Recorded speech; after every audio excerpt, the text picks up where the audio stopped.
শোনো বন্ধুগণ রে শোনো দিয়া মন, কমলা সুন্দরীর কথা করি যে বর্ণন। অনেকটা দূরত্ব পেরিয়ে ক্লান্তির তিতলি আর ছায়াতলের নিচে দাঁড়িয়ে একাকী যিশু। এর মাঝে কি দ্রুতই না পার হয় শহর, নগর, গঞ্জ, গ্রাম, হাট, বাজার, নদী, খাল। লোকায়ত কথা উঠে আসে চারিদিক থেকে।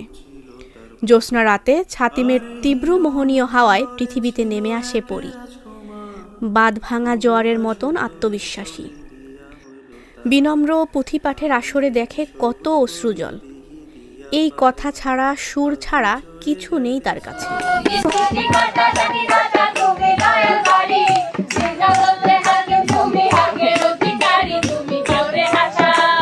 লক্ষ্মী পূর্ণিমার রাত, চারদিক ভেসে যাওয়া জ্যোৎস্না। গ্রামের সবুজ গাছপালা, পুকুর পাড়, নদীর ঘাট সবখানেই পূর্ণিমার স্নিগ্ধ আলো। অপূর্ব দ্যুতি ছড়ানো সেই আলোয় গ্রামের মানুষেরা বাড়ির উঠানে শীতল পাটি বিছিয়ে মেতে ওঠেন পুঁথিপাঠে।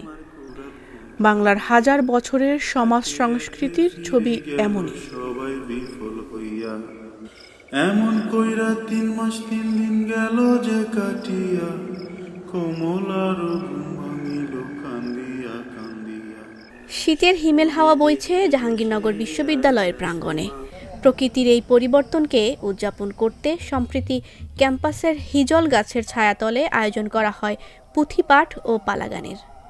পুঁথিপাঠের আসর ঘিরে চারুকলা শিক্ষার্থীরা নিজ হাতে করেছেন আলপনা, রঙিন সাজসজ্জা ও ঐতিহ্যবাহী বাদ্যযন্ত্রে প্রাণবন্ত করে তুলেছেন পরিবেশকে।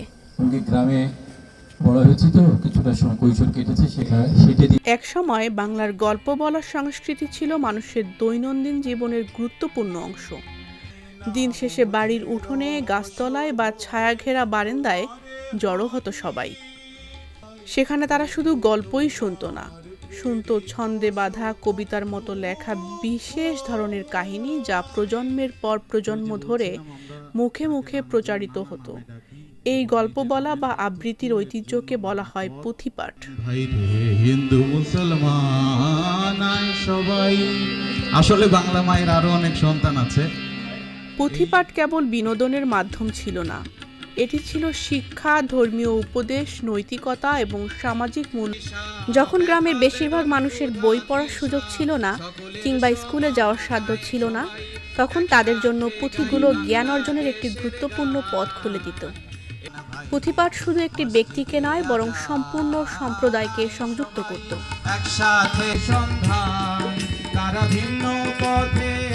লোকজ সংস্কৃতি আর আবহমান বাংলার ছায়ায় জাহাঙ্গীরনগর বিশ্ববিদ্যালয়েও জমে উঠেছিল সাংস্কৃতিক এই আসর। আর আয়োজনের অংশ নেওয়া শিক্ষার্থীরা জানান, সংস্কৃতির রাজধানী খ্যাত জাহাঙ্গীরনগর বিশ্ববিদ্যালয়ে এবারই প্রথম এমন আয়োজনে তারা দারুণ উচ্ছ্বসিত। আমাদের যে দেশীয় লোকজ যে কালচারগুলো, এগুলো বাঁচায় রাখার জন্য এই ধরনের আসলে অনুষ্ঠান আরও বেশি করা উচিত। এবং আমি খুবই ভালো লাগতেছে অনুষ্ঠানে একটা আসতে পেরে, এটা দেখতে পেরে সামনে থেকে। এর মধ্যে দিয়ে প্রমাণিত হচ্ছে যে একটা বিভাগ সারা বছর ছবি আঁকছেন, তারা কি সুন্দর করে আয়োজনটি করেছেন। এবং আমরা প্রত্যাশা করছি এরকম নানা রকম বৈচিত্র্যপূর্ণ কালচারাল আয়োজনের মধ্যে দিয়ে জাহাঙ্গীরনগর প্রত্যেক বছর উজ্জীবিত থাকবে। বর্তমান সময়ে সবচেয়ে গুরুত্বপূর্ণ যেটা আমাদের কাছে লাগছে, যে আমাদের প্রাচীন নিজস্ব যে ঐতিহ্যগুলো রয়েছে সেগুলোকে আবার পুনরুজ্জীবিত করা। পুঁথিপাঠ শুধু গল্প নয়, এটি গল্প বলার মাধ্যমে তৈরি হওয়া সম্পর্ক, অভিজ্ঞতা ও চিন্তার সেতু। এটি শেখায় কণ্ঠস্বর, ছন্দ, ভাষা ও অনুভব কেমন করে মানুষকে যুক্ত করতে পারে। সেই শিকড়ের টানে শীতের শুরুতেই জাহাঙ্গীরনগর বিশ্ববিদ্যালয়ের পরিবেশে ছড়িয়ে পড়েছে সেই আমেজ। জাহাঙ্গীরনগর বিশ্ববিদ্যালয়ের চারুকলা বিভাগের এমন আয়োজন শুধু শীতের আগাম উদযাপন নয়, বরং বাংলার ঐতিহ্য, সংস্কৃতি ও সৃজনশীলতার এক অনন্য প্রকাশ।